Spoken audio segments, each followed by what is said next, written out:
Hello दोस्तों, आज मैं आप लोगों को एक नई स्टोरी सुनाने जा रही हूँ जिसमें कि 4 फ्रेंड्स की स्टोरी होती है। 4 फ्रेंड्स की आपस की कहानी होती है। स्टार्ट करते हैं। 4 दोस्त होते हैं। 12th का एग्ज़ाम पास करने के बाद चारों दोस्त सोचते हैं कि अब तो सब अपनी अपनी लाइफ में बिजी हो जाएंगे, कोई कुछ करेगा वो कुछ करेगा, क्यों ना आज हम सब लोग साथ में जाके किसी होटल में चाय नाश्ता करते हैं। तो चारे छोटे मतलब बच्चे थे, 12th ही पास किया था, तो चारों इकट्ठा होके एक होटल में जाते हैं चाय नाश्ता करने। तो उससे पहले वो आपस में पैसे इकट्ठे करते हैं, तो कुल मिला के 100 रुपये इकट्ठा होते हैं। तो चारों जाते हैं होटल में चाय नाश्ता करते हैं। चाय नाश्ता करते करते बातें करते रहते हैं। बातें करते करते सब लोग डिसाइड करते हैं कि एक काम करेंगे, हम लोग आज मिले हैं, आज से हम सब लोग अपनी अपनी पढ़ाई में बिजी हो जाएंगे, कोई कुछ करेगा कोई कुछ करेगा। आज से हम क्या करेंगे, आज से 40 साल बाद ठीक हम इसी जगह पे फिर मिलेंगे और महीने की पहली तारीख को मिलेंगे, आज से 40 साल बाद। और जो भी इस होटल में सबसे लेट आएगा, हम चारों दोस्तों के बीच में जो सबसे लेट पहुंचेगा और पेमेंट वही करेगा, जो भी खाना पीना होगा। तो चार बचकाना हरकतें होती है वो दोस्तों के बीच में, तो बस चारों के बीच ये शर्त लग गई कि ठीक है, जो भी हम चारों अब 40 साल बाद ही मिलेंगे, उससे पहले नहीं मिलेंगे और इसी होटल में मिलेंगे और महीने की 1 तारीख को मिलेंगे, 1 जनवरी को मिलेंगे और जो भी लेट आएगा वो पेमेंट करेगा। तो बस सब में डील हो जाती है। फिर उसी होटल में एक वेटर होता है भोला नाम का। वो ये डील सुनकर खुश होता है। वो कहता है, अरे वाह, आप लोगों में तो काफ़ी अच्छी शर्त लगी है। अगर मैं रहा यहाँ पे, अगर मैं काम करता रहा तो मैं भी आपके साथ मतलब मैं भी पार्टी करना चाहूँगा, मैं भी पार्टी देखना चाहूँगा। तो फ्रेंड्स बोलते हैं सारे ठीक है। फिर चारों फ्रेंड्स अपना अपना चले जाते हैं। कोई इंजीनियरिंग की पढ़ाई करने चला जाता है, कोई अपने पापा का बिजनेस संभालता है, कोई कुछ करता है। ऐसे करके चारों कुछ ना कुछ करते हैं। काफ़ी 40 साल बीत जाते हैं। 40 साल बाद 1 तारीख को उस होटल में मनीष आता है, पहला फ्रेंड आता है। वो जब आता है होटल में तो उसको भोला दिखाई देता है। तो वो भोला के पास जाता है, कहता है, अरे आप अभी तक यहीं हैं? तो बोलता है, हाँ, उस टाइम मैं वेटर था, अब इसमें होटल का मालिक बन चुका हूँ। वो जो वहाँ पे वेटर होता है, 40 साल बाद क्या होता है, समय तेजी से बीत जाता है, 40 साल बीत जाते हैं। वो शहर काफ़ी अच्छा शहर बन जाता है, वहाँ पे फ्लाई ओवर वगैरह काफ़ी बन जाते हैं।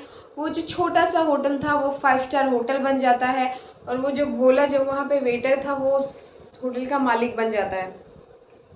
तो 40 साल बाद जब मनीष उस होटल में पहुँचता है तो भोला उसे देख के उसके पास आता है, कहता है, अरे आप आ गए, 40 साल हो गए। तो कहते हैं, तो मनीष भोला से कहता है, अरे वाह, आपको देख के काफ़ी खुशी हुई, आपने काफ़ी ग्रो किया, मतलब आप मालिक बन चुके हैं। वो तो भोला कहता है, बैठिए, प्रवीण सर ने आप लोगों के लिए टेबल बुक कर दी है, बैठिए, आते होंगे। मनीष आता है, फिर रमन आता है, फिर थोड़ी देर बाद संतोष आता है। तीनों फ्रेंड्स आ जाते हैं।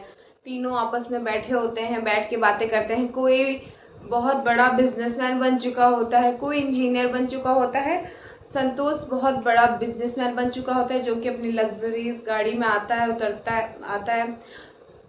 और रमन उसकी सोनों की गोल्ड की शॉप हो जाती है, 3-4 शोरूम बन जाते हैं उसके गोल्ड के। और एक होता है उसका कपड़े का होता है, कपड़े का शोरूम होता है।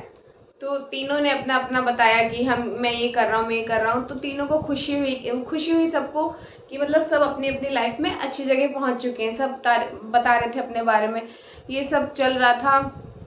तो तीनों ने पूछा कि प्रवीण कब आएगा, काफ़ी टाइम हो गया है। तो भोला उनके पास आता है, कहता है कि प्रवीण सर ने कहा है आप लोग कुछ जब तक स्नैक्स मंगवाइए, सर को आने में थोड़ा टाइम लगेगा। 3 फ्रेंड्स आ चुके थे, उनका चौथा फ्रेंड उसका नाम प्रवीण था, तो उसका वेट किया जा रहा था। तो भोला आके बताता है कि प्रवीण सर अभी आ रहे हैं, आप लोग स्नैक्स मंगाइए, उन्होंने बोला है।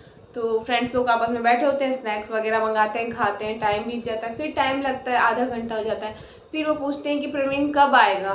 तो भोला आके कहता है कि सर ने बोला आप लोग खाना ऑर्डर करिए, लंच मंगाइए, अभी वो आते होंगे, उनको थोड़ा टाइम लग गया, मीटिंग वगैरह। तो वो लोग खाना मंगाते हैं। फिर खाना जब आ जाता है तो खाना स्टार्ट कर देते हैं। सब लोग खाना वाना खा के एकदम बैठ जाते हैं।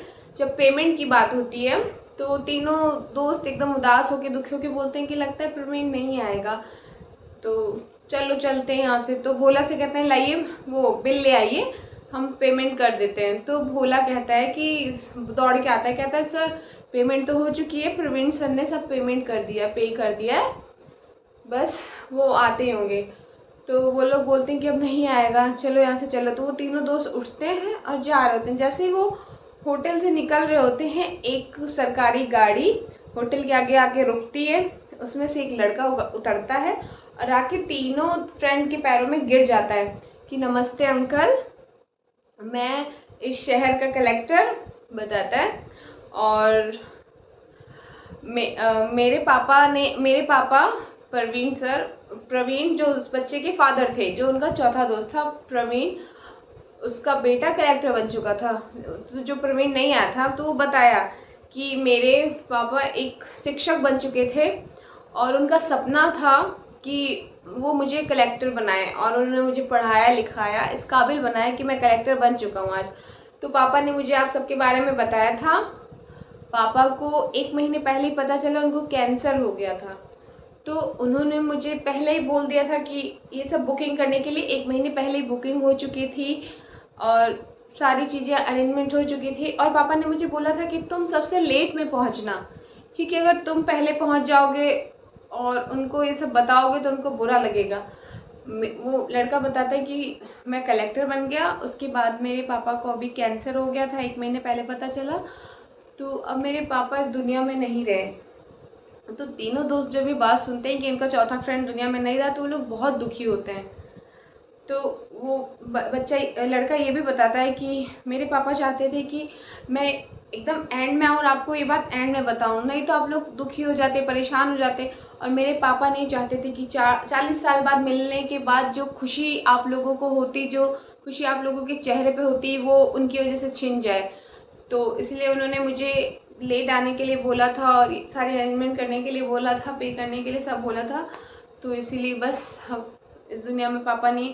तो सारे फ्रेंड्स दुखी हो जाते हैं और उन्हें पछतावा होता है कि हमने ये जो इतना लंबा टाइम रखा कि 40 साल बाद मिलेंगे, हमें ये नहीं करना था। आज से हम सारे फ्रेंड्स हर 40 दिन पे मिलेंगे, इतना टाइम, इतना गैप नहीं रखेंगे। हर 40 दिन पे, 30 दिन पे हम सारे फ्रेंड्स आपस में मिला करेंगे, ताकि एक दूसरे की हालचाल मिला करे, कोई कैसा है पता चला करे। सभी दुखी होते हैं, फिर चले जाते हैं, उन्हें पछतावा भी होता है। तो बस स्टोरी से हमें यही शिक्षा मिलती है कि हमें अपने दोस्तों को, अपने रिश्तेदारों को, अपने फैमिली वालों को टाइम देना चाहिए, जो कि हम दे नहीं पाते। कई बार तो ऐसा होता है कि हम अपने फैमिली मेम्बर, रिश्तेदारों से किसी प्रोग्राम में, किसी फंक्शन में मिल पाते हैं। हम सोचते हैं कोई नहीं, मिल लेंगे, कल मिल लेंगे, परसों मिल लेंगे, टालते रहते हैं, जिस वजह से हम मिल नहीं पाते। तो हो सके तो अपनी फैमिली, दोस्त, फ्रेंड, जो भी आपके क्लोज हों या जो भी हो, सबको टाइम दीजिए, अपना कीमती टाइम दीजिए, उनके साथ बिताइए, उनको भी अच्छा लगेगा, आपको भी अच्छा लगेगा। Thank you, bye bye.